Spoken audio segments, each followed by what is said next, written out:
प्रभात महांती अध्यक्ष ओडिशा सरकारी आउटसोर्सिंग कर्मचारी महासंघ। प्रभात बाबू आगु को कौन आपनकर जो रही कार्यपंथा रहा डिमांड को नहीं शुणु आपण मैंने अल्प बहुते सारा ओडिशा समस्त व्यवस्था जानी जे आमे आमर तीन गोटी दाबी नहीं आमे आंदोलन करूँ गत मार्च मास 25, 26, 27, 28 से दिन मान्यवर दुई जन विधायक सरकारी दलर श्रीयुक्त बाबू सिंह इराशीष आचार्य आसी आमको कहते मान्यवर मुख्यमंत्री गोटे सब कमिटी श्रीयुक्त पृथ्वीराज हरिचंदन मान्यवर आईन मंत्री अध्यक्षतार 28 तारीख आपण सहित आलोचना मार्च 28 आम आलोचना गलु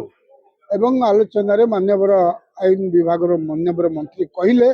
जे आपण को गोटे डेलीगेट मुख्यमंत्री सहित ए बाबद आलोचना ही आर निर्यास बाहर आमर तीनोटी दाबी था कि दुख और परितापर विषय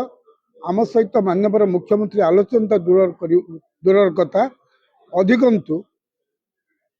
दिनकू दिन व्यापक छटे चली बेले मान्यवर मुख्यमंत्री दिनकू दिन विवृत्ति आमको हतोत्साहित निरुत्साहित कर बाध्य आमर सामर्थ्य आमर शक्ति आम परिवार प्रतिपाटना आसंता फेब्रुआरी 2 तारीख दिन आम अनिर्दिष्ट काल 70,000 कर्मचारी दरकार पड़े परिवार सदस्य सरकार उदासीनता एवं आम प्रति हेय ज्ञान एवं आम प्रति जो अवास्तव उद्भट कटुमंतव्य प्रदान कर विरुद्ध प्रतिवाद करूँ एवं आमर न्याय दाबी करूँ।